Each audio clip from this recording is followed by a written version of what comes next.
haciendo honor a la disciplina, que es una de las características fundamentales de la construcción socialista en Corea, en la República Popular Democrática de Corea, comenzamos esta actividad justamente a la hora en punto, cosa bastante inusual en nuestro país.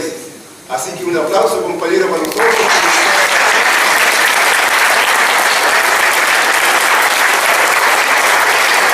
Compañeros, para nuestro partido, para el Partido Comunista Chileno Acción Proletaria PCAP, es un acto de compromiso, es un acto de regocijo, de verdad, tener presente a un compañero que, sin ser de origen coreano, justamente por sus convicciones políticas e ideológicas en la defensa del socialismo, en la defensa de los intereses de los trabajadores, en la lucha por la transformación del mundo, abrazó y defendió al baluarte que quedaba en pie en un momento en que la mayoría de los regímenes autorreclamados socialistas se venían al suelo. Corea socialista nos demuestra con su existencia que el socialismo no solamente es posible, sino que es capaz de vencer al cerco, a las manipulaciones, las provocaciones, las agresiones del gran capital y del imperialismo. Nosotros, compañeros, como partido, llevamos ya un largo tiempo manteniendo relaciones muy estrechas con el Partido del Trabajo de Corea. Relaciones que para algunos han sido vistas como algo un poco extraño.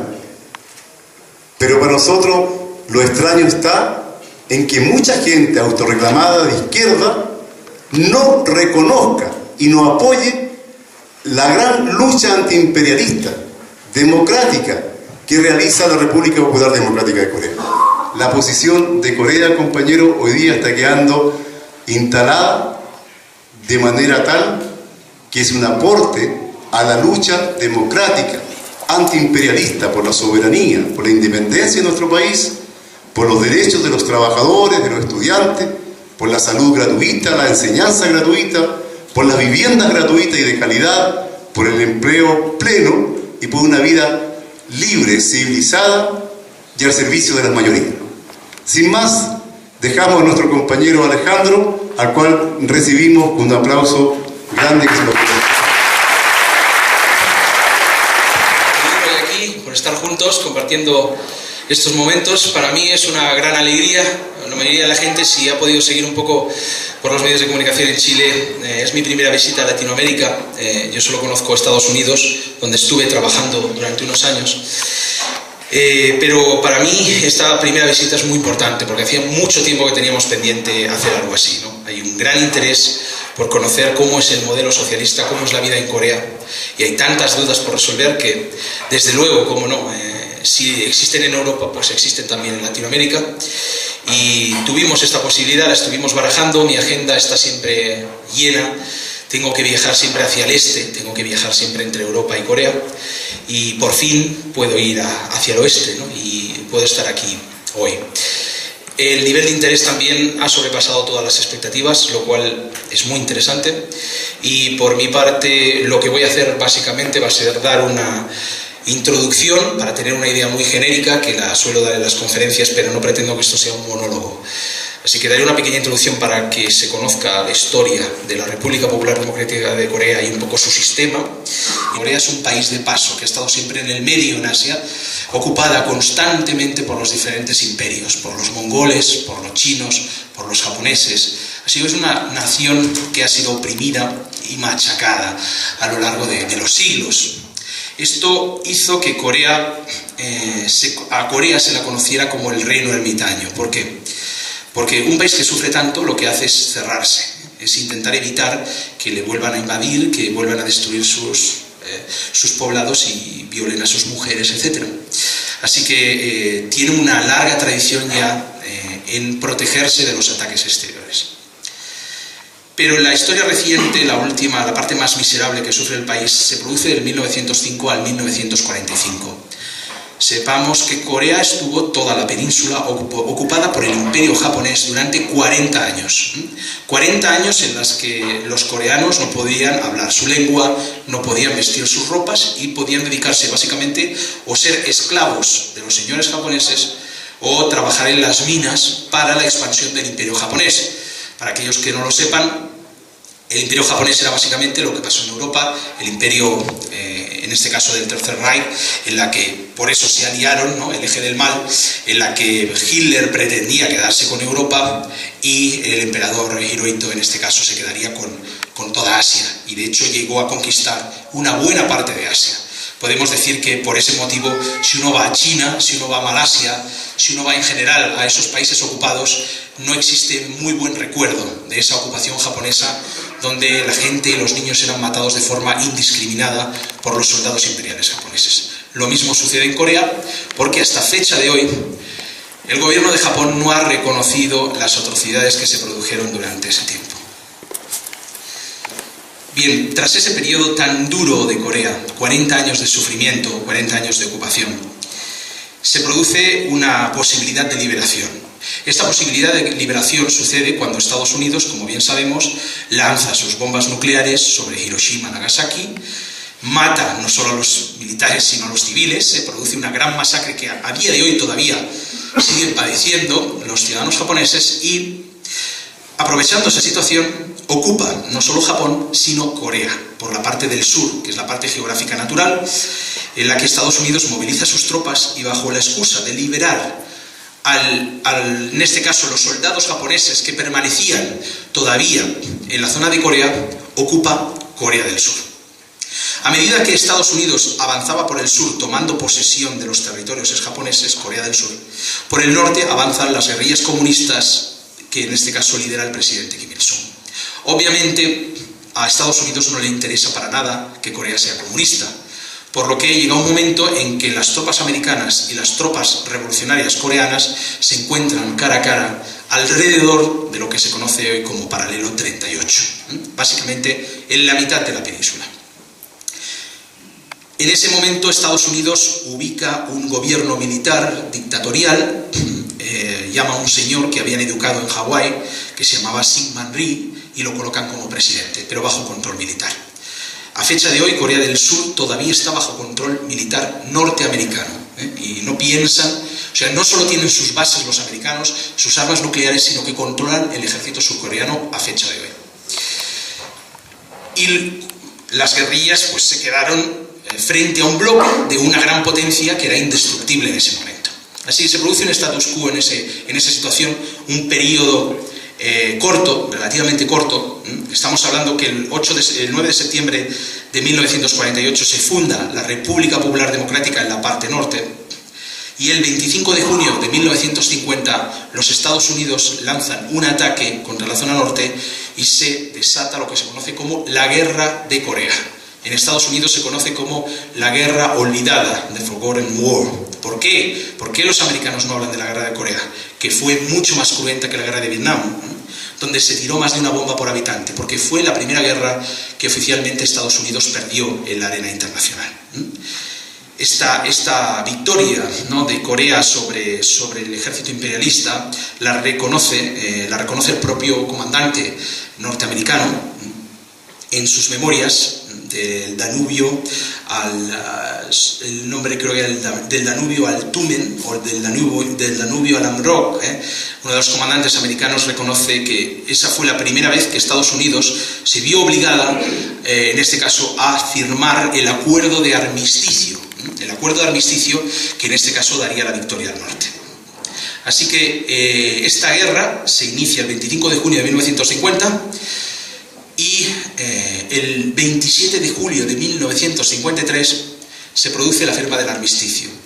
El armisticio es básicamente una tregua, o sea, a fecha de hoy Estados Unidos está todavía en guerra oficial contra Corea del Norte y a fecha de hoy no han querido firmar la paz que sustituya ese acuerdo de armisticio. Por lo tanto, estamos siempre en tensión. sobre todo cuando realizan maniobras militares y llevan los bombarderos nucleares a Corea del Sur. ¿Por qué Estados Unidos no quiere firmar la paz? Pues obviamente porque pretende ocupar la parte norte en el momento que se presente la oportunidad. Si no quieres firmar la paz, significa que quieres la guerra, y aunque lo hemos solicitado muchas veces, Estados Unidos todavía se niega. Y es importante saber, porque muchos libros que se estudian en universidades, que se publican, son totalmente falsos. La guerra se produce entre Estados Unidos y Corea del Norte, no con Corea del Sur. Corea del Sur no tenía ninguna potestad ni autoridad. Corea del Sur no firma el Tratado de Armisticio, lo firman los Estados Unidos y Corea del Norte. O sea, Corea del Sur, de hecho, no puede firmar el Tratado de Paz porque no fue el país que declaró esa guerra. En esa guerra, no fue solo una bomba por habitante regular, sino que se utilizaron bombas bacteriológicas y químicas, de las cuales tenemos muchas pruebas, guardamos muchos de esos insectos a los que se habían inoculado enfermedades que nunca habían existido en Corea, como por ejemplo la malaria, enfermedades tropicales que de repente aparecieron a base de bombas con insectos con esas enfermedades inoculadas. Y tenemos muchas filmaciones, fotografías y testimonios que sucedieron así. Así que se usó también como campo de pruebas en ese tipo de guerra que Estados Unidos siempre achaca a otras naciones malignas, ¿no? Básicamente hay un movimiento de tropas bastante diferenciado, hay 3 fases, pero para no entrar en detalles muy específicos, básicamente llega un momento en que el ejército norcoreano libera toda la península coreana y expulsa a los americanos. Los americanos quedan arrinconados en una ciudad que se llama Pusan. En ese momento, cuando los americanos se quedan arrinconados y ven que van a perder Corea, es cuando usan y abusan el Consejo de Seguridad de las Naciones Unidas, aprovechando que la Unión Soviética no se encontraba en ese momento por una protesta que había realizado y no podía vetar esa votación, para obligar, en este caso, a 14 países satélites a que se unieran a la causa norteamericana. Cosas tan increíbles como que Colombia participó en la guerra de Corea. Estados Unidos obliga a Colombia a llevar a sus jóvenes para que mueran por la causa americana de ocupar ese país. Ocurrió con muchos otros países que nada tenían que ver con ese conflicto. Pero como siempre, el poder de Estados Unidos es tan grande que llega hasta eso, hasta matar no solo a sus propios jóvenes, sino obligar a otras naciones a servir esos intereses imperiales. Así que el 27 de julio del 53 se firma ese armisticio y Corea queda dividida en 2 países diferentes, significando la catástrofe para el país, porque las familias vivían en diferentes pueblos, en diferentes regiones, y queda físicamente separada hasta el día de hoy, con 2 países diferentes, aun siendo una misma nación, con una misma lengua y una misma sangre. Estados Unidos en 1977 también decide construir un muro de hormigón, que es el muro de hormigón más grande del mundo. Siempre están hablando que si Berlín, que si los comunistas, cuando en verdad ellos han construido el muro más grande, que es el muro que divide Corea del Norte de Corea del Sur, que construyeron los americanos y que, como digo, tiene 240 kilómetros de largo. Y que este muro, del cual Estados Unidos no habla, incluso que intenta negar, ha sido filmado recientemente por la cadena internacional Russia Today Television, a la cual he llevado a Corea, y probablemente salga también en Al Jazeera y otros medios. Así que cada vez va a ser más difícil para el imperio ocultar la información real. La cuestión política es muy clara en Corea desde que se estableció el socialismo. Corea del Norte no firmó el Pacto de Varsovia porque no quería estar bajo el paraguas de ninguna potencia, ni capitalista ni socialista, y jamás se alineó en el conflicto, por ejemplo, chino-soviético que existió tras el fallecimiento de Stalin. Para que entendamos, tras el fallecimiento de Stalin, en la URSS empieza a haber un enfrentamiento entre países que estaban en la esfera de la URSS, de la Rusia, podríamos decir actual, de la Unión de Repúblicas Socialistas Soviéticas, y los países bajo la esfera del maoísmo, de la República Popular China, hasta el punto de que entre esos países llegaron a tener guerras, como la famosa guerra entre Vietnam y China. Así que entre personas que buscaban un mismo objetivo común, podemos decir que se llegó a ese momento de crisis, de estar peleando por el control ideológico sobre otras naciones, en África, en Asia, etc. Corea jamás quiso alinearse ni con la URSS ni con China. Se mantuvo siempre neutral como miembro del movimiento de países no alineados y desarrollando su propio socialismo, a su manera, sin copiar nada. Y así se desarrolla lo que se conoce como la idea Juche. La idea Juche en coreano significa que el ser humano es dueño de su propio destino y tiene la capacidad para transformarlo. Obviamente esta idea es una idea socialista, una idea que nace de los escritos de Marx, Engels y Lenin, en los cuales se educó el presidente Kim Il-sung, pero que no es marxismo-leninismo, y esto es importante, ¿de acuerdo? Corea del Norte no es un país marxista-leninista. Corea del Norte estudió, se basa en experiencias, en conocimientos, en los estudios de Marx, Lenin y de otros líderes socialistas, pero desarrolla su propio socialismo, de acuerdo a su cultura y a su realidad. Asimismo, el presidente Kim Il-sung siempre dijo a otras naciones africanas, con las cuales teníamos muy buena relación y que querían copiar el sistema coreano en sus nuevos países liberados del colonialismo, como por ejemplo Mozambique, Angola, a los que ayudamos muchísimo, pues en esa ayuda había políticos que nos pedían copiar el sistema coreano, a lo cual el presidente Kim Il-sung siempre les dijo: no, deben ustedes buscar su propio camino. Nosotros les ayudaremos en todo, pero deben decidir y ser soberanos por ustedes mismos. El Partido del Trabajo de Corea, por eso, tiene un pincel. Estamos acostumbrados a que tradicionalmente en el comunismo, por aquí tenemos, me sabe mal que estén todos de pie, por aquí hay algunos sitios en las escaleras, más cerca, no se preocupen que no les morderé, por aquí, en el centro. Y el Partido del Trabajo de Corea, además de tener la hoz, el martillo que representa a los campesinos y a los obreros, tiene un pincel. Esa es una característica que muestra como en esos momentos en que todos los partidos comunistas pues, tenían un mismo símbolo, Corea decide poner el pincel en el centro, además de campesinos y trabajadores, los intelectuales. ¿Quiénes son? Los artistas, los científicos, los poetas. Todas estas personas deben formar parte de esa revolución, de ese frente general. Y eso le valió muchas críticas, muchas críticas sobre todo de personas que se creen más papistas que el Papa, que van hablando de revisionismo cuando son las primeras que abandonan el camino socialista. Pero era tremendamente criticado el partido por adoptar su propia política, en este caso por incluir a los intelectuales como parte de esa revolución. Como bien sabremos, incluso en casos extremos, en el caso de Pol Pot en Camboya, los intelectuales eran simplemente ejecutados. El hecho de llevar gafas en Camboya durante el control de Pol Pot significaba que uno era intelectual por llevar gafas. Significaba que uno sabía leer, por lo tanto era considerado burgués y por lo tanto era ejecutado. Una gran barbaridad, por supuesto, pero llegó a pasar, llegó a existir ese tipo de dogmatismo tan tremendo hasta el punto de generar un sistema loco totalmente, como el que existiría en Camboya. Yo he estado varias veces, conozco a mucha gente en Camboya, por eso hablo de mi experiencia, mi conocimiento real con el pueblo camboyano.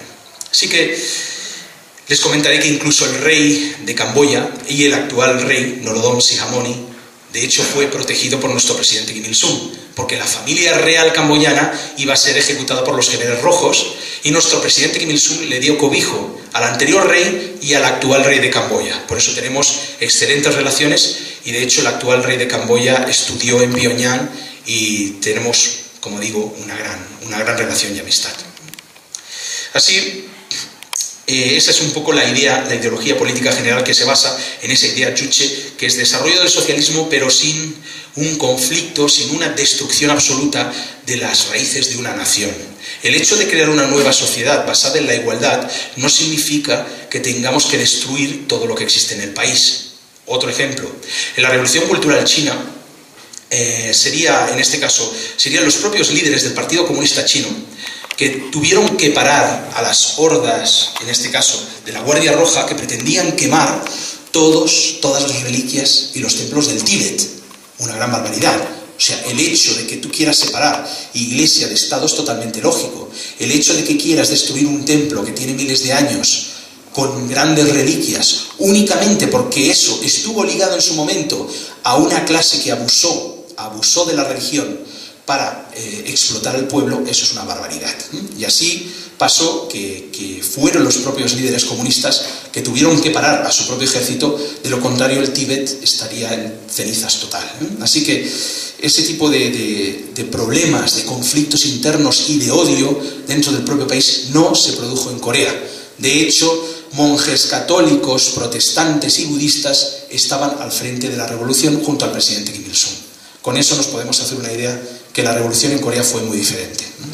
A los grandes terratenientes, a los grandes empresarios, se les dio la posibilidad de reconvertirse, de servir al pueblo o abandonar el país. Así que en la mayoría de los casos, lógicamente, se convirtieron en servidores del pueblo y estuvieron ayudando en la organización o en el liderazgo de fábricas estatales que eran para el pueblo y renunciaron a su interés por asfixiar y por esclavizar a sus propios ciudadanos.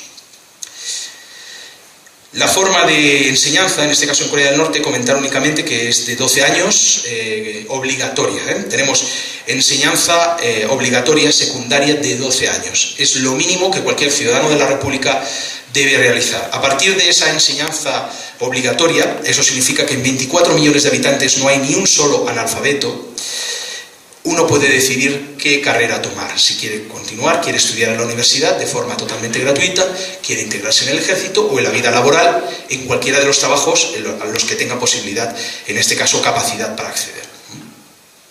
Así que aparte de enseñanza, en este caso una parte obligatoria totalmente gratuita, como digo, los estudios universitarios, no solo los estudios, el bolígrafo, el uniforme, todo lo provee el Estado gratuitamente.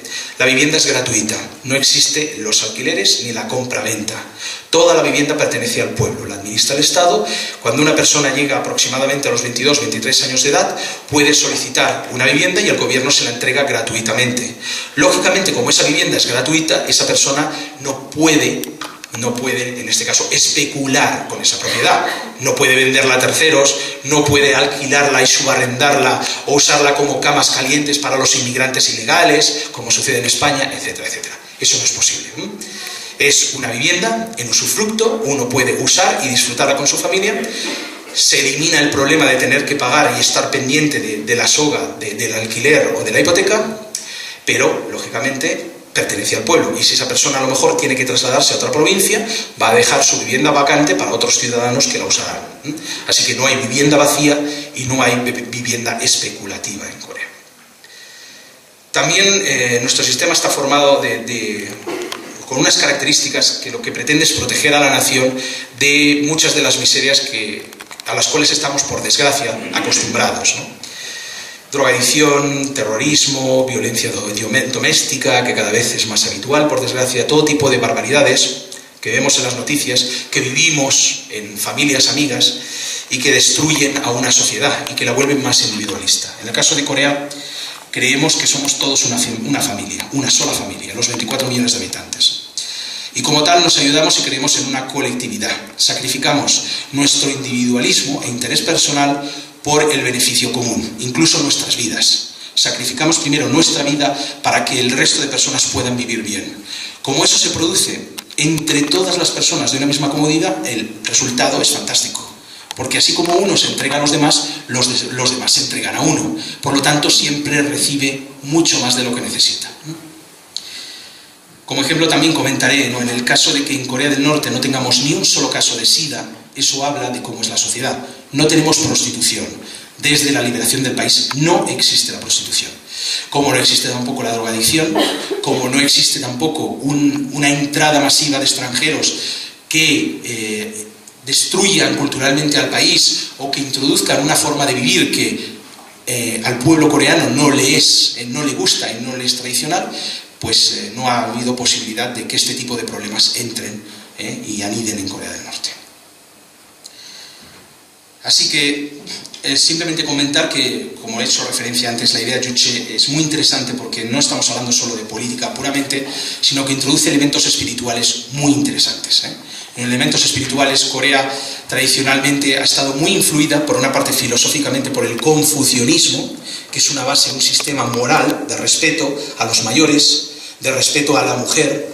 Por ejemplo, no está nada bien visto en Corea la promiscuidad, que un chico pues tenga a lo mejor una novia y tenga otra novia o una novia en cada pueblo diferente, en cada puerto, ¿no? Eso a lo mejor en el mundo latino está incluso bien visto, que eres un machote, que tienes 200 novias, pero en Corea no. En Corea el ser fiel a una pareja es muy importante. Son aspectos culturales que hay que tener en cuenta. Así como, pues en este caso, unas creencias tradicionales muy bonitas que han existido, como por ejemplo hay días de las cosechas, hay un día en día de la luna llena en que las personas salen todas a ver la luna y algunas le piden a la luna que proteja a su familia. Son creencias tradicionales en Corea que se siguen hoy en día, que no se han erradicado, porque es parte de la historia, parte de la creencia del país.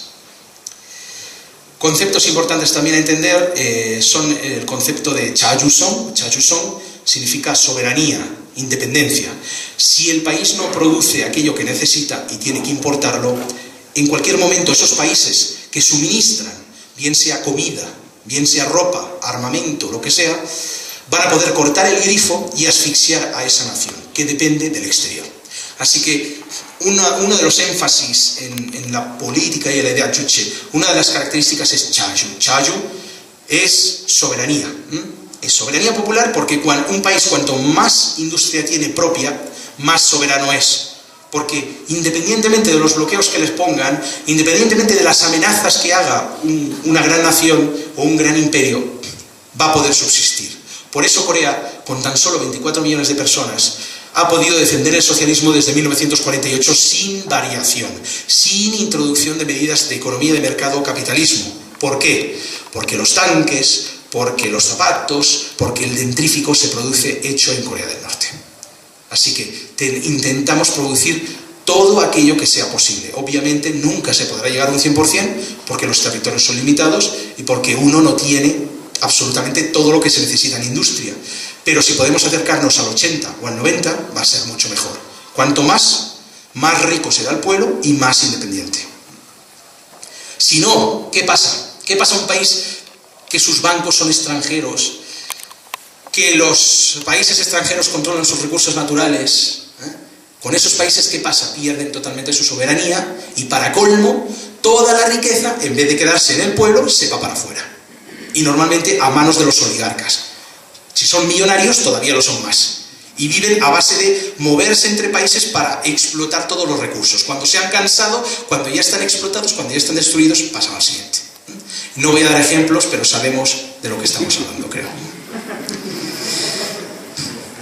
Bien, respecto al asunto nuclear, que es un asunto que siempre ha recurrido, ¿no?, en los medios de prensa, es un poco, casi siempre es lo más vistoso, ¿no? Corea del Norte ha hecho una prueba nuclear, Corea del Norte tiene misiles, Corea del Norte amenaza.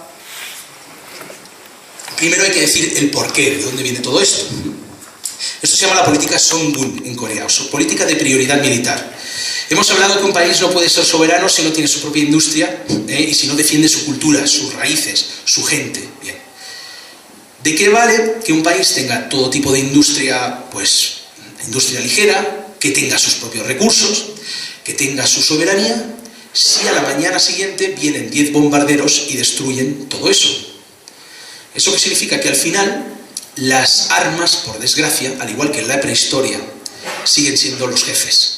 Si un país no tiene un sistema de defensa para protegerse ante un ataque de las superpotencias, finalmente acabará rendido. O sea, la soberanía y la defensa de un país solo puede estar garantizada por un poder fuerte defensivo. Por eso Corea del Norte no ha sido ocupada, invadida y expoliada como Irak, Afganistán o más recientemente Libia. ¿Por qué? Porque disponemos de un gran ejército muy disciplinado y porque tenemos el arma nuclear. ¿Cuántas armas nucleares tenemos? 30, 40, no sé el número exacto, muy poquitas comparadas con los Estados Unidos. Los Estados Unidos tienen más de 6.500 ojivas nucleares almacenadas. Pero esos 10, 20, 30 son suficientes para decirle a los norteamericanos: si intentáis hacer lo mismo que hicisteis en Libia o en Irak, os vais a encontrar que os vamos a poder responder. Y os vamos a responder sobre vuestro propio territorio. Y eso es lo que le da miedo a Estados Unidos. Estados Unidos es muy gallito cuando usa su tecnología, sus bombarderos, para destruir otras naciones. Pero muy poco cuando tiene que mandar a sus tropas de tierra, que son bastante inútiles, por cierto. Yo he estado entrenando con marines en el ejército español, así que sé de lo que hablo. Son fuerzas bastante inútiles, son fuerzas en muchos casos que las personas se alistan porque no tienen otra salida, no porque realmente amen a los Estados Unidos o porque quieren conseguir el pasaporte norteamericano, la ciudadanía. Son tropas al final que no están preparadas, que están invadiendo un país totalmente ajeno por motivos económicos. Mientras que Corea, mientras que Vietnam, lo que hacía era defender su propia casa, su propia familia. Por lo tanto, eso te da una fuerza que es 1000 veces superior al enemigo, aunque tenga todo tipo de drones y de dispositivos electrónicos. Así que, en el caso de Corea, mostramos nuestras cartas cuando es necesario para prevenir la guerra. Así que, por desgracia, porque es realmente una desgracia, que en el 2014 las armas nucleares garanticen la paz y la soberanía de los países. En este caso, en el caso de Corea, es nuestra garantía de vida de que Estados Unidos no nos va a atacar. Y así ha sido.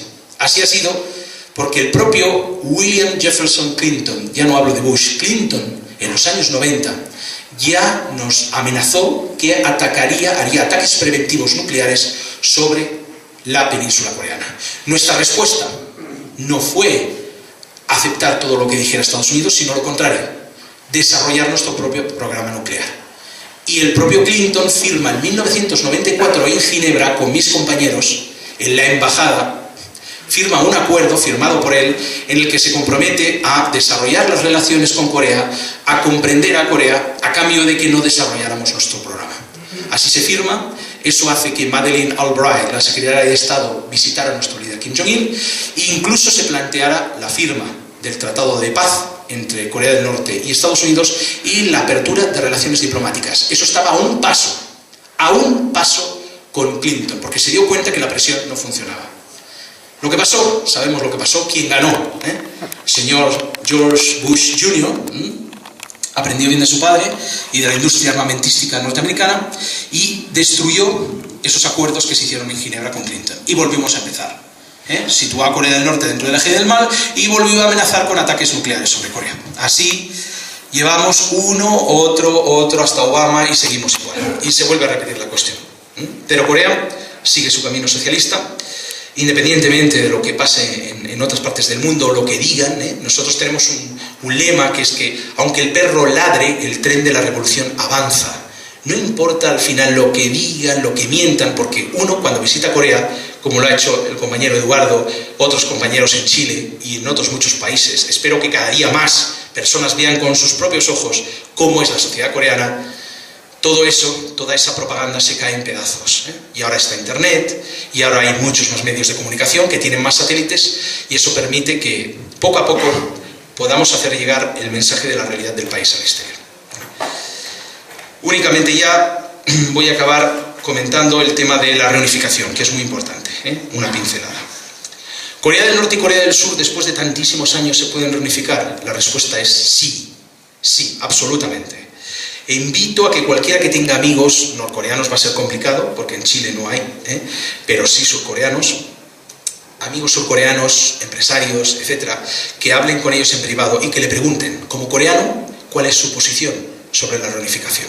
Tanto el norte como el sur, todos, la gran mayoría, por lo menos absoluta, de los ciudadanos, quieren una reunificación pacífica entre el norte y el sur. Están realmente convencidos que eso sería no solo traer la paz a Corea, expulsar a las fuerzas extranjeras, en este caso los norteamericanos, sino crear una gran prosperidad, porque en Corea del Norte tenemos los minerales y en Corea del Sur tienen alta tecnología. Lo sabemos, Hyundai, Samsung, Daewoo, Samgyong, tantísimas marcas, LG, que habrá gente que no sabe que LG es surcoreana, todo esto es surcoreano. Por lo tanto, toda esta tecnología, este desarrollo combinado con los recursos minerales y lógicamente la capacidad también de defensa, etcétera, de Corea del Norte, formarían en este caso una confederación que permitiría un gran desarrollo para ambas partes y sobre todo eliminar la posibilidad de una guerra. Y eso es factible, por supuesto, porque han habido 2 presidentes surcoreanos que ya han firmado eso. El primero fue el presidente surcoreano Kim Dae-jung, Premio Nobel de la Paz, quien se encontró con nuestro líder Kim Jong-il. El 15 de junio del año 2000 se firmó ese primer tratado de reunificación pacífica y el siguiente tratado se firmó el 4 de octubre del 2007 con el presidente Roh Moo-hyun. Así que 2 presidentes electos en Corea del Sur que se han encontrado con nuestros líderes y que se ha llegado a ese acuerdo, que se ha avanzado por esa senda. Pero lo que sucede a partir del 2007 es que el primer presidente fallece, surcoreano, este segundo presidente se suicida oficialmente, extraoficialmente sabemos que fue asesinado, y el siguiente presidente surcoreano es Lee Myung-bak, un presidente ultraconservador americano, pagado por sus servicios de inteligencia, entrenado al modo de los Estados Unidos, y que deciden que todos esos 7 años de colaboración y de paz entre el norte y el sur se conviertan en nada. Se pone de lado a los Estados Unidos y destruye esos acuerdos. Así que en el 2007, como digo, volvemos a empezar, volvemos a estar en tensión, vuelve a haber un gobierno proamericano hasta la actualidad. La actual presidenta, Park Geun-hye, hija del dictador militar Park Chung-hee, que fue un dictador militar puesto por los Estados Unidos también, pues la hija de este dictador militar es la actual presidenta. Y va por el mismo camino, el camino de imponer el capitalismo sobre el socialismo. Y esa no es nuestra oferta. Nuestro acuerdo es respetar las ideologías existentes en cada zona de la península. Una confederación donde los ciudadanos se puedan mover libremente, donde puedan estar padres con hijos, con abuelos, y decidan vivir donde quieran en Corea, en el norte o en el sur, pero en el norte continuará un sistema socialista y en el sur un sistema capitalista. Porque lo que ocurrió en Alemania no fue una reunificación, fue una absorción del sistema capitalista sobre el sistema socialista. Eso hay que entenderlo, No fue nunca una reunificación. Por lo tanto, lo que no vamos a hacer es abandonar tanta sangre, tanta lucha por la independencia y la soberanía únicamente porque lo dicen los norteamericanos, o porque lo diga alguien en Alemania. No lo vamos a hacer. Por lo tanto, quien quiera acercarse a Corea debe hacerlo desde el respeto, y quien quiera la reunificación debe hacerlo respetando las ideas del otro lado. Así, con esto, simplemente decir que ya para terminar, que nuestra economía está subiendo muchísimo. Eso está llamando la atención de muchos empresarios internacionales. Yo cada día debo dedicar más tiempo precisamente a reuniones con grupos inversores de Europa y con grandes empresas que se están dando cuenta de que hay muchas posibilidades en Corea y que no les importa que tengamos bloqueos, no les importa que nos maldigan, porque hay negocio, ¿no? Así que incluso en ese ámbito hay un gran interés. Económicamente llevamos un desarrollo de un 12% anual aproximadamente de incremento del Producto Interior Bruto. Si uno visita Corea hoy, Pyongyang, y dentro de un mes verá edificios nuevos, construcciones y viviendas increíbles. Las viviendas que estamos actualmente entregando a las familias tienen 240 metros cuadrados de capacidad. Están equipadas realmente de forma lujosa, con pantallas LED de 50 pulgadas, todo eso viene incluido en el piso. Así que hemos pegado un salto muy fuerte en la exportación, en la producción interna del país, y eso hará que en poco tiempo mucha gente quiera ser amiga de Corea del Norte. Probablemente por el interés, ¿no? De repente, ¿no? Pero es interesante, ¿no? Es lo que intentamos, ¿no? O sea, Corea ha demostrado ser fuerte políticamente y militarmente. Eso solo hay que preguntárselo a los propios Estados Unidos para ver que es verdad. Pero ahora, no solo eso, sino vamos a la economía. Ahora toda nuestra energía está en mejorar la economía para aumentar el nivel de vida del pueblo, porque hay un concepto muy erróneo en la gente. La gente se cree que el socialismo es vivir pobre. Están muy equivocados. Los comunistas, los socialistas, tienen que utilizar los mejores ordenadores del mundo, los mejores smartphones del mundo, pero todos, no solo 4 en la sociedad. En eso consiste el socialismo, en ser ricos o vivir como ricos, pero todos, no solo un 1% de la población. Y esa es la diferencia.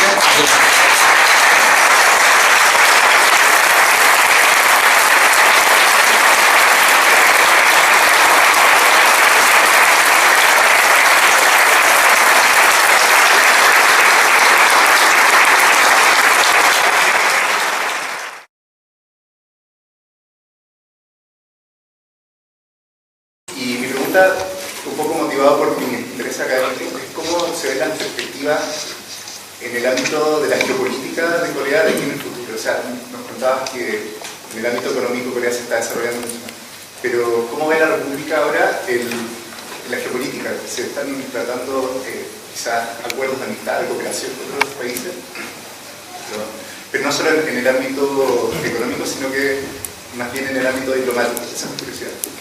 En general, la política de la República es mantener relaciones diplomáticas, comerciales, culturales, científicas con todos los países del mundo. No ponemos ninguna restricción, porque recibimos a cualquiera con brazos abiertos que nos respete únicamente, ¿no? En ese aspecto sí que se están desarrollando cada día más, pero no es tanto por parte de Corea, que siempre hemos estado dispuestos, sino es por parte del resto del mundo, que se replantea precisamente el sistema capitalista, que sufre las consecuencias de una crisis y que busca otras fórmulas, otros países y que busca conocer más. Así que desde luego, por ejemplo, en el caso de Rusia, cada vez es nuestro vecino, compartimos frontera, cada vez tenemos más acuerdos de todo tipo, y en los países en los que vamos abriendo embajada, por ejemplo en España, este mismo año, en enero, se ha inaugurado finalmente la embajada de Corea del Norte en España. Como digo, aquí mismo en Latinoamérica, Brasil lleva muy poquito tiempo, México también, y en el caso de Perú lleva mucho más años, pero en Cuba, como no, todos estos países en los que ya tenemos una embajada, en las que ya existe una fluidez, pues lógicamente se desarrollan más proyectos. Pero desde luego cualquier propuesta siempre bienvenida, estudiamos y si hay posibilidad la llevamos adelante. Secretario General de esta universidad que nos ha brindado la posibilidad de usar este espacio. Un aplauso por su tiempo.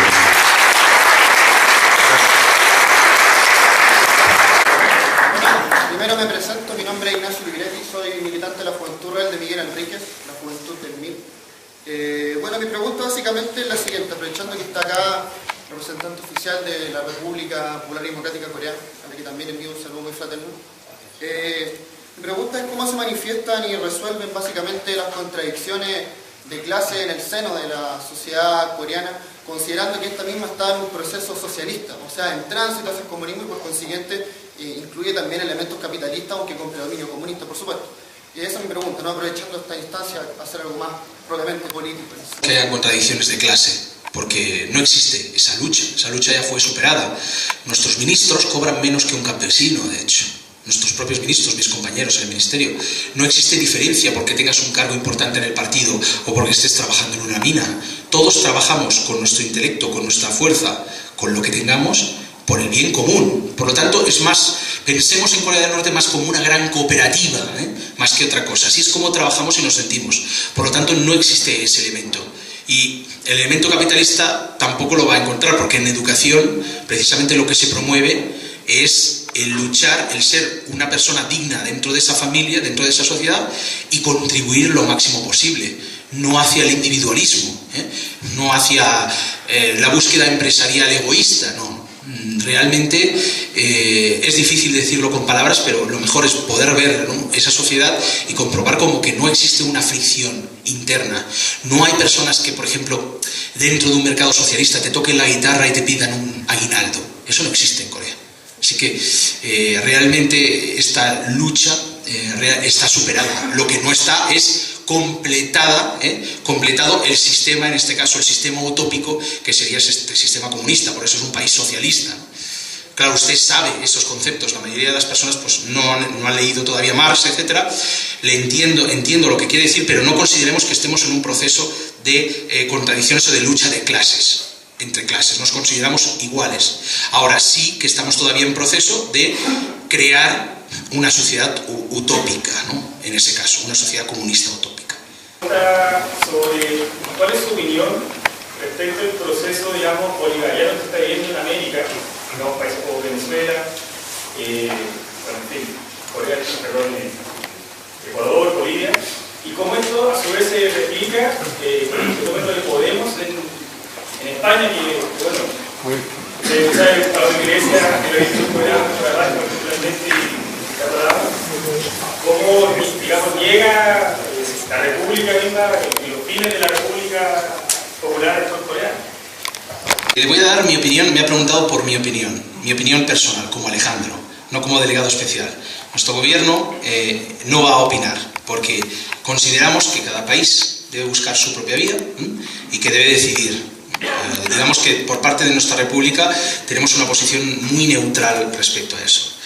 Respecto a mi propia impresión, en España, y conozco personalmente a Pablo Iglesias, hemos estado en 2 ocasiones, yo he estado en su programa, sé un poco lo que se cuece, sé quiénes son sus colaboradores. Diré, respecto a estos sistemas, una anécdota para que usted mismo juzgue. El presidente Hugo Chávez, cuando visitó China, la República Popular China, fue invitado por nuestro Ministerio de Asuntos Exteriores para que viniera a Pyongyang. Nunca lo hizo. Fue invitado personalmente. Yo personalmente he escrito una carta al mayor general Wilmer Barrientos del Ministerio de la Presidencia de la República Bolivariana de Venezuela, solicitándole para incrementar este tipo de relaciones, de acuerdos, sin respuesta. Entonces el presidente Hugo Chávez decidió visitar Corea del Sur un país bajo control norteamericano, pero con mucho dinero, para hacer negocios antes que visitar Corea del Norte. Juzgue usted mismo. Lo que le diré es que en 10 años o 12 años de Revolución Popular hay una cosa que es clave, que es la nacionalización. La nacionalización o el socialismo no se puede llevar nacionalizando una, dos o tres empresas. Hay que nacionalizarlo todo, todo, para entregárselo al pueblo. Porque si no, no se puede efectuar un socialismo real. Porque si no, la oligarquía seguirá luchando y luchando internamente hasta que derroque el poder popular. Así que, sinceramente, a mí no me valen las excusas de que determinado canal de televisión está atacándome políticamente o que determinado grupo oligarca en mi propio país me ataca, porque yo soy el presidente. Si el pueblo te da el poder precisamente para que elimines ese carácter oligárquico, si no lo haces tú mismo. Creo que podrían haberle pisado al acelerador en el progreso socialista. Eso es mi opinión personal. Pero como digo, creo que es, como me diría en palabras de un diplomático venezolano en España, con el cual me encontré, somos un socialismo tropical. Con eso, opino usted mismo. Soy Arturo Muñoz del Partido Comunista Chileno Acción Proletaria PCAP. Mi pregunta es de orden económica e histórica. En el año 1991 cae la Unión Soviética, uno de los principales países con los que comerciaba Corea. Empieza ya después con eso el periodo que se conoce como la Ardua Marcha, particularmente desde el 95 hasta el 2000, con todas las catástrofes naturales que ocurrieron. Según tengo entendido, me podría corregir si es que me equivoco, uno de los principales problemas al margen de lo que fueron las catástrofes naturales que habían ocurrido antes y habían sido efectivamente resueltas, el principal problema que tuvo Corea fue con respecto a la energía. Corea no tenía producción indígena de petróleo, que principalmente venía de la Unión Soviética y era intercambiada, si no me equivoco, a cambio de arroz y otros productos. En ese sentido, del periodo que va desde 1995 al 2000 y posterior, ¿cómo resuelven el problema de los energéticos en Corea para tener una economía próspera como la que tienen actualmente? Bien analizado, porque es así. Gobierna un país sin capacidad energética no puede hacer funcionar esa industria, por lo tanto no vale para nada. Si hablamos de una industria independiente que no tiene energía para funcionar. Muy correcta. Y lo que pasa es correcto también el análisis. Del año 95 al 2000 sufrimos un periodo que llamamos la Ardua Marcha, por esos desastres, porque Corea se queda sola, pierde todo el comercio exterior, la URSS se privatiza, China se privatiza y nos quedamos solos, sin poder importar, exportar, y eso lo aprovechan los Estados Unidos, lógicamente, para derrocar el sistema. Es el momento ideal, cuando la gente está sufriendo, para hacer caer el sistema socialista. No tenemos todavía petróleo nacional, porque sí tenemos algunas bolsas, las hemos descubierto a través de satélite, de fotografía satélite, pero están muy profundas y no tenemos la tecnología para llegar tantos kilómetros de profundidad para extraerla nosotros mismos. Entonces seguimos importando petróleo, sobre todo el petróleo base, lo que se conoce como heavy oil, desde China. Pero sí tenemos nuestras refinerías, convertimos ese heavy oil luego en subproductos. Pero sí, todavía, por desgracia, dependemos de la importación, en este caso de petróleo, que pagamos exportando minerales a China, conseguimos dinero con el cual luego pagamos a las empresas petrolíferas para traer ese petróleo. Tradicionalmente en Corea, de forma energética, hemos tenido un 50%, 60% de hidroeléctrica, usando el poder de los ríos de forma natural para obtener electricidad, y termoeléctrica, porque tenemos gran capacidad de carbón, ¿no? Pero todo esto se está sustituyendo por energías renovables. Ya producimos nuestros propios paneles fotovoltaicos, producimos aerogeneradores, producimos biocombustibles de diferente tipo. Dentro de pocos meses vamos a anunciar el nuevo motor de Hypercool, en el cual he estado involucrado personalmente, un motor que no necesita gasolina para camiones, para trenes. Se acabó el monopolio de la OPEC, y todo esto va sumando, y lógicamente, como no podemos olvidarnos que para solucionar ese problema de forma más rápida tenemos que usar energía nuclear. Estamos a punto de acabar 2 reactores nucleares de agua ligera, que fueron los que nos prometieron los norteamericanos en su tiempo. Con esos reactores de última generación nucleares de agua ligera se solventaría aproximadamente el 10-15% de deficiencia energética que tenemos en Corea. Así que queda muy poco, cada día menos. Le puedo comentar que en el año 2001, incluso 2002, teníamos 1 hora de electricidad en la capital, si llegaba. Ahora, como mucho, se produce un corte cada 2 o 3 días de 2 minutos. Así que ha variado muchísimo, todo ha mejorado, pero todavía no hemos llegado al 100%. Esperamos hacerlo en breve. Gracias. Siguiente. Sí. Alejandro, primero. Bueno, yo quería que nos hablaras un poco. Nosotros, tú eres español, yo también. Estamos en donde vivimos, estamos hartos de escuchar las historias, las turbulencias, los exotismos sobre la dinastía de los Kim Jong-il, Kim Il-sung. ¿Qué hay de verdad y qué hay de leyenda? ¿Qué tipo de exotismo es verdad? Los latigazos por no llorar cuando murió Kim Jong-il. Esa es la historia que nos cuentan ahora de Kim Il-sung, que es una figura ahí, como que la tratan como con un tinte bastante cómico. ¿Qué hay de verdad? Y luego, ¿qué sentido tiene que haya un gobierno que sea dinástico en un país socialista? Entender. Sí se puede entender, pero para eso hay que conocer Asia. Hay que conocer Asia y hay que convivir con Asia. Para empezar, el 98,5% aproximadamente es falso de todo lo que se dice sobre Corea. Solo tenemos que irnos a la fuente. Cuando un periódico, cuando una televisión lanza una noticia, hemos de ver de dónde procede. En la mayoría de los casos, de Washington o de Seúl, de los servicios de inteligencia respectivos. O supuestas ONGs que trabajan al servicio de esos gobiernos, como Radio Free Asia, de la cual el secretario o la secretaria de Estado es el jefe de esa radio. Por lo tanto, es una radio publicitaria que 24 horas va a lanzar todo tipo de basura. Así que busquemos las fuentes primero, que es lo que tenemos que ver. Y veremos, como digo, que la gran mayoría de información es falsa.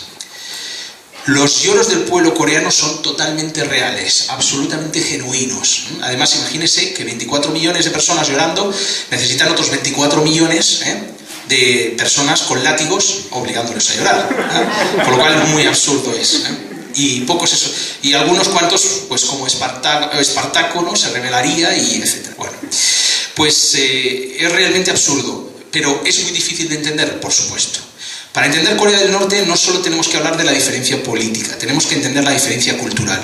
Eso es un gran muro. Si pensamos en China, si pensamos en Japón, de hecho, vemos a un oriental a lo mejor y le decimos chino, y a lo mejor es de Vietnam, y no tiene nada que ver. O es tailandés, o es filipino, pero le decimos chino. Hasta ese punto en el que no podemos ni reconocer las facetas de cada una de esas naciones. Y lógicamente la persona china o japonesa que le dicen que es de otro país se queda sorprendido y no le gusta que le traten como un extranjero. ¿Bien? Pues lo mismo sucede con Corea. Entender a Corea, para eso hemos de leer a Confucio, hemos de saber budismo y hemos de aprender la historia coreana. Entonces, y sintetizando, comprenderemos que la familia es la estructura, la célula de la sociedad, no el individuo como en Occidente. La familia, siempre ayudándose. Y esa familia a nivel, digamos, microcósmico, o sea, tu padre de verdad, tu hermano de verdad, biológico, se reproduce a nivel social. O sea, somos también miembros de toda la familia de 24 millones de personas. Toda familia tiene, ¿qué? Un padre, o una figura, una autoridad, de la cual aprendemos, mediante la cual nos unimos o unificamos. Y esa es la figura real del líder. El líder no es la persona que lo decide todo. El líder es el padre de todos, para entendernos. Es el punto común entre usted y yo, que no nos conocemos hasta el día de hoy. Pero si usted es mi camarada en Corea, le voy a tratar como un hermano. ¿Por qué? Porque tenemos el mismo padre. Eso, para entenderlo fácilmente, es el concepto de líder. ¿Por qué es dinástico? Para nada. Para nada. Tenemos elecciones democráticas cada 5 años y usted puede votar y ser votado para la Asamblea Popular Suprema, que actualmente tiene 687 diputados. Usted puede integrarse en cualquiera de los 3 partidos políticos existentes o presentarse de forma individual. Para eso, lógicamente, necesita las firmas que le permitan acceder a las votaciones, que tiene un apoyo popular. Entonces usted votará las leyes y votará al líder del país. El líder del país siempre, no solo es votado, debe ser refrendado cada 5 años. En este caso, tras el fallecimiento de nuestro líder Kim Jong-il, su última voluntad fue que, para evitar que nadie aprovechara esa situación, que apoyáramos, en este caso, a nuestro líder Kim Jong-un. al actual. Y realmente por amor hacia su trabajo, a su dedicación, y creyendo que realmente él tenía razón, todos le apoyamos a pesar de que no le conocíamos. ¿Basado únicamente en qué? Basado en esa confianza entre, en este caso, nuestro líder actual y el pueblo. Así que la Asamblea Popular Suprema arropó y votó al líder Kim Jong-un como líder actual. Pero él no recibió ese cargo por herencia. Por lo tanto, no es una dinastía. Ahora, ¿qué hay que también entender? Que en Corea, los hijos es muy importante que atesoren lo que han hecho los padres y que continúen ese trabajo para honrar a su familia. A lo mejor, no estoy seguro, pero en España sí que pasaba que los carpinteros le enseñaban las técnicas a sus hijos y sus hijos a sus hijos, etcétera, etcétera, ¿no? Y todo ese conocimiento de tanto tiempo permanecía allí, y se perpetuaba, ¿no? Eso hoy en día es más raro, pero en Corea es así. En Corea existe una gran tradición, no una obligación, pero sí es natural que muchos hijos continúen un poco más o menos el trayecto de los padres atesorando ese conocimiento. Por eso también, de ahí la importancia en el caso actual de nuestro mariscal Kim Jong-un, quien se educó como militar y quien le educó, nuestro líder Kim Jong-il.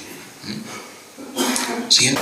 Me gustaría saber cuál es la cantidad de personas que usarían esas casas y cuál es el criterio de distribución. Bien, viviendas, debido a este auge económico que tenemos, podemos facilitar. Hasta ahora normalmente las viviendas eran de 100 metros, 80, 100 metros, ¿no? El criterio es universal, ¿no? Pero normalmente una persona aplica a ellas cuando se casa o tiene una edad próxima a casarse en Corea, que es los 23 años de edad, aproximadamente 24. Y normalmente son las empresas estatales o las organizaciones las que tienen la orden del Estado de crear esos edificios. O sea, si por ejemplo, en este caso, un ejemplo claro, la Universidad Kim-Chek es una universidad politécnica que tiene 2.000 personas, 2.000 profesores, investigadores, etc. Entonces, esa universidad reúne el presupuesto para construir todas esas viviendas para todos sus trabajadores en este caso. O sea, es igual, todo el mundo recibe esta misma propiedad de estas mismas características, pero el que se encarga de desarrollarla es la propia unidad estatal en este caso. Así que cada uno pues también puede elegir el diseño arquitectónico. Son diseños diferentes, pueden haber modificaciones. Lógicamente, en la capital, en las grandes ciudades, son apartamentos, mientras que en el pueblo son casas individuales. Porque la persona que trabaja en el campo tiene que sacar los aperos, tiene que sacar sus artilugios para trabajar, y le resulta mucho más cómodo una casa individual. Mientras que la ciudad tiende a ser de apartamento. Pero por lo demás, es un criterio, ahora mismo es un estándar unificado. Este tipo de piso es el que se debe entregar a todos los ciudadanos. A todos los asistentes. Quería hacer una pregunta, digamos, sobre un asunto que es muy manoseado por la prensa internacional, como que Corea Popular no tiene amigos, no solidariza con otros países. Quisiera preguntarle a Alejandro Cao, la solidaridad internacional que ha tenido con el pueblo de Siria, con el pueblo de Libia, pueblos que han sido, digamos, agredidos por el imperialismo norteamericano, arrasados, financiando, digamos, a falsos rebeldes, financiando, digamos, a agentes de la CIA, de la OTAN, del Mossad, para destruir a esos pueblos. Me gustaría saber, digamos, la solidaridad internacional de la República Popular Democrática de Corea, a lo largo también de sus posibilidades durante la historia, ha cumplido sus labores de ayuda internacional, de solidaridad con otros pueblos, ¿no? Incluso pueblos que a lo mejor no tenían definida una línea socialista. Corea envió pilotos de guerra para ayudar a Egipto cuando tuvo el conflicto con Israel. Corea envió pilotos de guerra y envió expertos ingenieros para la tunelación en la guerra de Vietnam. Hablamos de los famosos túneles de Vietnam. Pues bien, esos son los 70, pero es que 20 años antes Corea aprendió y desarrolló un sistema de tunelación, y de hecho el pueblo vivía bajo tierra. Tuvo que vivir durante la guerra porque era la única manera de sobrevivir a los bombardeos. Peluquerías, restaurantes, incluso se produjeron 2 películas bajo tierra durante la guerra. Así que todo ese conocimiento acumulado en la guerra se llevó para ayudar al pueblo vietnamita en su resistencia contra los norteamericanos.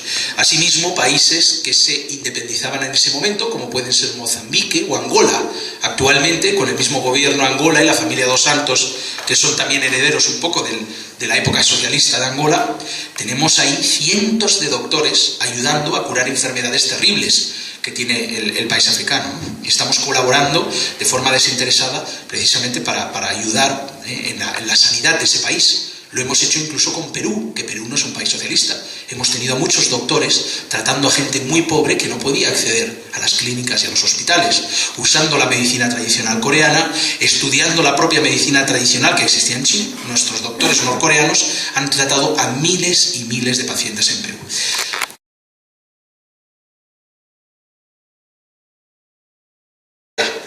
Así que, partiendo de esa base, entendiendo eso, el Parque de Quezón se construye como plan piloto y a la vez da un gran resultado económico, ¿cómo no? Cedemos una parte del territorio, en este caso una pequeña zona de territorio, a Hyundai Asan. ¿Por qué? Hyundai fue fundada por un norcoreano que se vio obligado a emigrar al sur durante la época de la guerra. Pero él, lógicamente, seguía añorando su país y seguía añorando y luchando por la reunificación. Así que el presidente de Hyundai y, en general, la megaindustria, porque Hyundai no son solo coches, hacen de todo, hasta armas. Esta mega empresa llamada Chaebol, también en Corea del Sur, ha apoyado siempre la reunificación. Así que decide, nosotros arrendamos una parte del territorio que está separada físicamente del resto del país, y Hyundai Asan distribuye ese territorio en parcelas que a su vez proporciona a otras empresas interesadas en instalarse.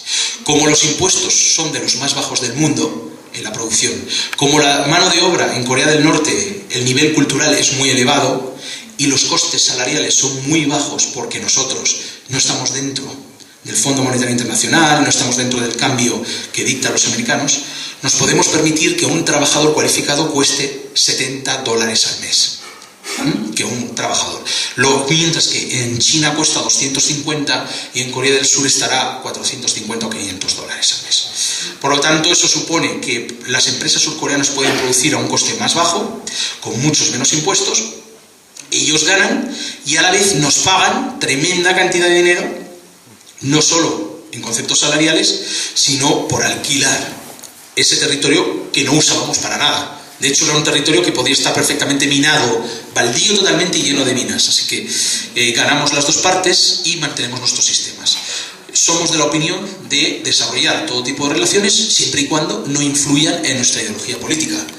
Por lo tanto, el hecho de que nosotros exportemos al exterior o hagamos una empresa conjunta, mientras los dos obtengamos beneficios y no exista una explotación del trabajador en Corea, no exista un control de la parte extranjera sobre el país o la propiedad, no hay ningún problema. Y lo estamos haciendo con muchas empresas extranjeras que inyectan millones, cientos de millones de dólares en muchos proyectos dentro del país. No, sí, ojalá alcancemos todo, compañero, con buena actitud, con buena forma vamos a alcanzar todo. Una pregunta que me viene rondando hace mucho tiempo. Trabajo acá en Santiago por la defensa de los derechos humanos. Alejandro, te doy la mejor bienvenida a mi país. Hay una pregunta, es una sola bien simple. En febrero de este año, el Consejo de Derechos Humanos que sesiona en Ginebra formó una comisión especial para revisar el estado de los derechos humanos en tu país, Corea del Norte. Emitió un informe el 17 de febrero de este año. Y ese informe de 32 páginas es bastante doloroso para que lo lean. Hay situaciones que quizás acá se desconocen porque posiblemente se desconfía de las fuentes, se desconfía del método. Pero en Corea del Norte hay presos políticos, de 80.000, 120.000 presos políticos. ¿Eso lo dice usted o lo dice el informe? El informe lo tengo acá. Sí, o sea, lo dice el informe. Lo dice el informe. Lo dice el informe. Bien. Y esa es mi pregunta, o sea... Esa es su pregunta, no su afirmación, ¿no? Su pregunta, es una pregunta. No se trata de que usted está dando una conferencia paralela en nombre de Naciones Unidas o de Amnistía Internacional, o alguien le ha pagado para que dé una conferencia.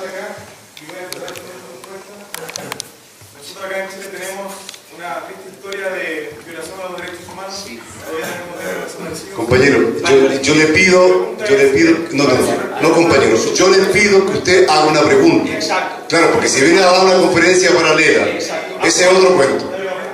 Y le voy a preguntar porque haga una pregunta. Haga la pregunta. ¿Cuál es la pregunta? ¿Cuál es la opinión respecto a su informe de derechos humanos? Bueno, la opinión sobre el informe, compañero. Bien, es un informe totalmente falso, como la existencia de armas masivas en Irak que llevaron a justificar la invasión y destrucción del pueblo.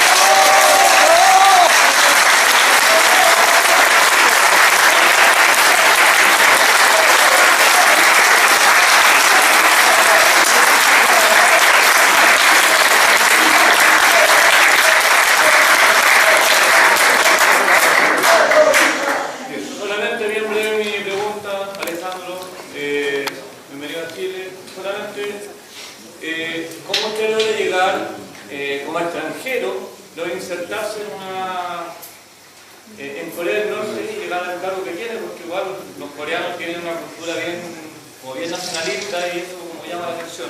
Muchas personas se acercan a Corea, de hecho, porque sienten curiosidad, ¿no? Yo nací en Tarragona, soy español de nacimiento, catalán y español, ¿no? Para evitar conflictos luego, que luego siempre hay problemas, ¿no? Cuando vuelvo me insultan por todas partes. Entonces, tanto catalán como español en origen de nacimiento, pero mi carácter y mi forma de pensar ha sido siempre muy diferente, ¿no? No tanto políticamente, o sea, no solo políticamente por querer buscar un nuevo tipo de sociedad, sino también por la atracción por todo lo oriental, lo asiático, sobre todo la espiritualidad oriental, la forma de ser, los conceptos como el honor, el respeto, cosas que hace ya mucho tiempo que se han perdido, ¿no? Al menos en España. Y cuando yo me encuentro con mis amigos coreanos, cuando leo los primeros libros del presidente Kim Il-sung, que estaban prohibidos, de hecho, estaban prohibidos en el propio Partido Comunista de los Pueblos de España en su momento, estaban prohibidos, yo encuentro realmente las respuestas, el lugar donde yo podía participar y me podía sentir lleno en mi vida por luchar por un proyecto junto a mis camaradas. Porque en esos momentos de perestroika, en los años 90, no había nadie por la labor. De hecho, en esos mismos partidos que tradicionalmente tenían las fotos de Marx, Engels y Lenin, se estaban retirando, se estaban descolgando, y todo el mundo consideraba que había sido un error, que el comunismo era imposible, que no, y estaban renegando y cambiando su ideología original. Pero yo me mantenía firme y encontré en Corea mi lugar, no solo ideológicamente, sino, como digo, también podemos decir espiritualmente, en forma de ser.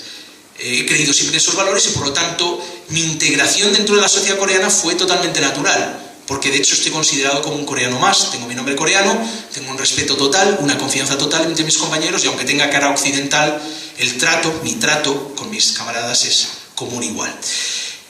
Costó mucho, sí, costó mucho, porque fue la primera vez que en Corea también encontraron a alguien pues, que de repente le dice, como yo cuando tenía 16 años, le dije al delegado del gobierno de la República, que estaba en España, que quería ser soldado del Ejército Popular con 16 años. Obviamente, él lo que hizo fue decirme, no, usted puede ayudarnos mucho más en comunicaciones con el exterior, porque usted conoce la realidad de fuera. Nosotros tenemos muchos jóvenes en el país que pueden ser soldados, pero no tenemos a nadie como usted. Por lo tanto, le pido que nos ayude en las relaciones internacionales. Y ese señor actualmente es ministro de la República, es el señor Lee Jong-un, que es básicamente mi padre coreano, ¿no? Básicamente quien me apadrinó, en ese momento quien me enseñó todo sobre el país. Y como digo, en ese momento era un delegado y actualmente es ministro.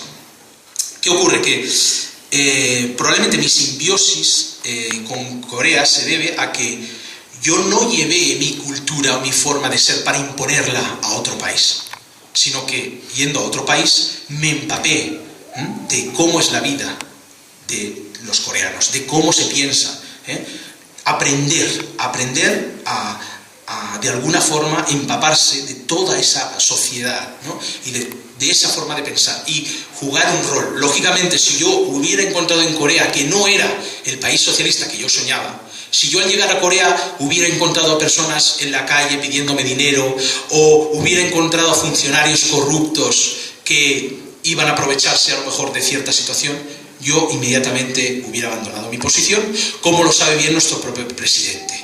Nuestro presidente, nuestros ministros saben que si mañana la República Popular Democrática de Corea introduce medidas capitalistas, yo abandono inmediatamente todos mis cargos. Eso lo sabe todo el mundo en Corea. Y por eso, precisamente, por mi posición ideológica y por mi simbiosis con la cultura coreana, pues supongo que es porque me quieren tanto y porque tengo tantos amigos y tanto apoyo en el país. Tanta confianza como eso, como para llevar a los medios de comunicación que nunca antes habían entrado en el país, ¿no?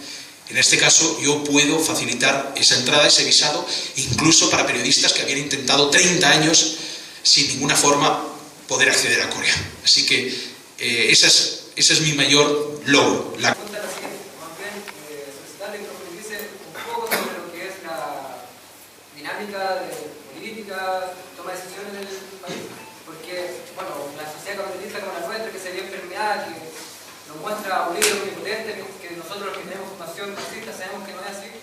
¿Cuál es la figura del papel del líder, la figura del partido, la Asamblea Nacional Popular y la Asamblea de Comités Populares locales? Bien, lógicamente es una estructura muy complicada, ¿no? En un país de 24 millones, pues tienes diferentes organismos. La Asamblea Popular Suprema es el organismo, en este caso máximo, que decide las leyes o la persona que se va a elegir el líder del país, el comandante supremo del ejército. Pero luego, a nivel minúsculo, en una empresa, en una cooperativa, siempre la decisión es asamblearia.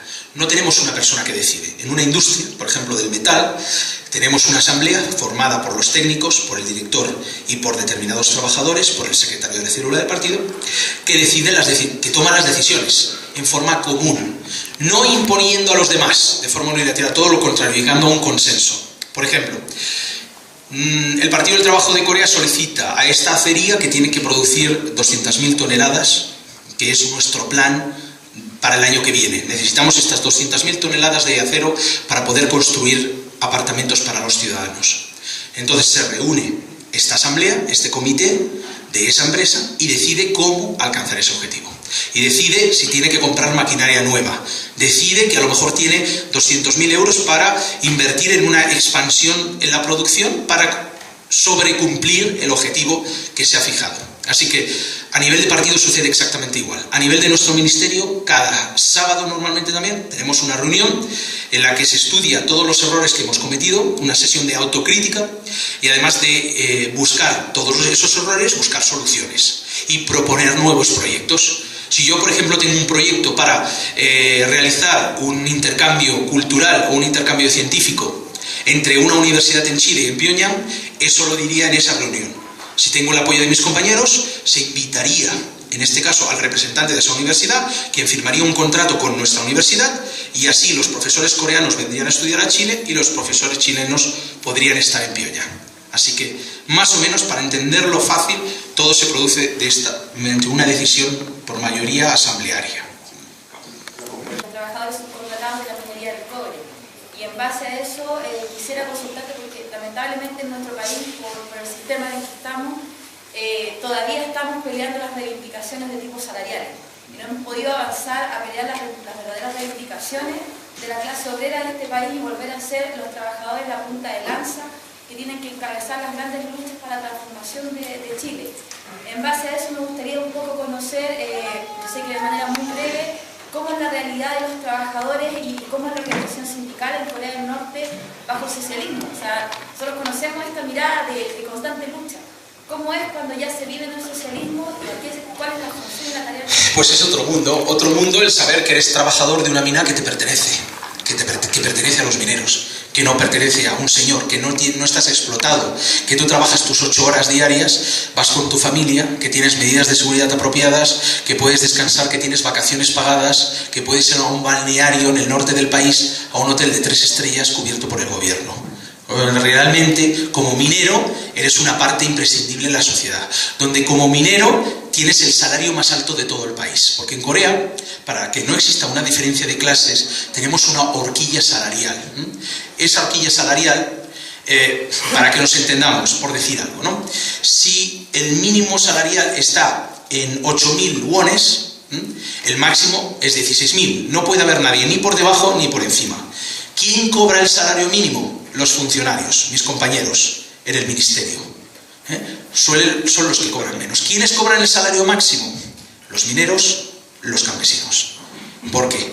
Están trabajando un trabajo duro, vital, mientras tú estás en una oficina con aire acondicionado, etc. Por lo tanto, se considera que se le debe dar, estando en esas circunstancias con mucha más dificultad, una recompensa en este caso, ¿no? El pueblo debe entender ese trabajo tan importante que realizan. Por lo tanto, se consideran, no se necesitan sindicatos, porque es que son ellos los dueños. No tienes que luchar contra un esclavista, contra una compañía como las Company Store de Estados Unidos, que producían su propia moneda en la mina, que daban, en este caso, prestaban a sus trabajadores para que luego fueran propiedad de la empresa minera. Así que eso es impensable.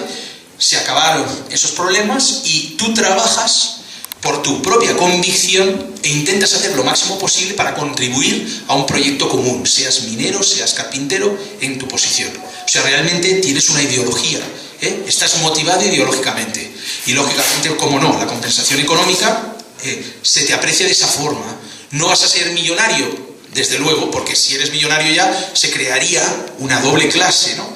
Pero sí se reconoce y se le dan muchos beneficios a todos los mineros en el país. De hecho, hay muchas brigadas mineras que no son solo mineros, son soldados. Tenemos destacamentos del ejército que están dedicados exclusivamente a la minería, así como a la construcción de viviendas para el pueblo. Tú has mencionado durante buena parte de esta conferencia de básicamente que el proceso del socialismo sea mejor si se afiata a la cultura, y ha sido algo bien culturalista. Mi pregunta es si respecto al mundo occidental es posible un socialismo racionalista, como diría Descartes, ¿cierto?, de que un pueblo le da mucho mejor sentido si coloca las mejores leyes, o si en el mundo occidental, Europa, Latinoamérica, etcétera, o Estados Unidos, también es mejor seguir el culturalismo y el racionalismo socialista o lo que sea no tiene cabida en ninguna parte. Gracias. ¿Por qué debe estar ligado a la cultura y a la identidad de una nación? Porque precisamente es muy importante ese conocimiento adquirido de tantas generaciones, de tantas personas, de una identidad. Tan importante es el sentimiento de identidad que es el único motivo, el por qué hay personas que se transformen hacia partidos de ultraderecha. Ese es el único motivo con el cual se pueden enfrentar hermanos contra hermanos, como en el caso de Yugoslavia. Pongamos ese caso, el caso de Yugoslavia. Un país confederado, ¿no?, diferentes religiones, diferentes razas, diferentes culturas, bajo un mariscal Tito, un sistema socialista. De hecho, un sistema tan interesante y tan ejemplar que la gran parte de la Europa occidental se iba a veranear a la Yugoslavia. En el momento en que desaparece el socialismo, se acabó. Lucha, pelea, muerte, hasta el día de hoy. Odio entre aquellos mismos vecinos que eran hermanos. Ya no hablemos de la URSS. ¿Qué grande era la URSS? ¿Cuánta gente habitaba? ¿Cuántas culturas? ¿Cuántas razas que convivían? En el momento en que se disuelve, los determinados elementos religiosos integristas, determinados sectores ultraderechistas, usan la posición de raza para reclamar territorio. Así que eso nos demuestra que en la historia, y hasta el día de hoy, la identidad es extremadamente importante. Pero el fascismo, el nazismo lo usa como excusa para una movilización imperial, mientras que el socialismo lo usa precisamente para conservar y respetar el honor de nuestros ancestros, y para no perder toda esa cultura heredada, no como motivo para invadir otras naciones. Así que el nacionalismo en sí no es malo. Querer a una nación, querer a tu cultura, a tu lengua, es positivo, porque eso impide que las grandes potencias hegemónicas acaben destruyendo toda tu cultura. Yo no sé por qué, cuando me voy a Londres, cuando vengo a Chile, o cuando voy a España o a China, me tengo que encontrar el mismo banco con el mismo logotipo. ¿Qué pasa? Los chinos o chilenos no pueden tener su propio banco, no pueden gestionar su propia economía. Pues en eso consiste. Hay que tener respeto y conservar aquello que es propio, porque es además lo más bello del mundo, que existan todas esas culturas diferentes que se pueden enriquecer las unas a las otras. Pero si todo... sobre el tema del funcionamiento del sistema de educación superior en la República Popular Democrática Europea, y quería saber si es que nos podía ilustrar a lo mejor usted sobre las perspectivas que tenían los egresados, por ejemplo, de la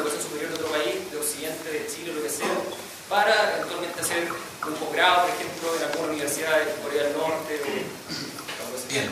Totalmente gratuito para una persona nacional. Lo único que tienes que hacer es, una vez has acabado los estudios secundarios, etcétera, tienes que presentarte a unos exámenes básicos de entrada a la universidad. Tienes que demostrar, lógicamente, el conocimiento y que estás preparado para recibir ese conocimiento. Si lo pasas, pues no hay ninguna limitación. Puedes estudiar tantas carreras como quieras.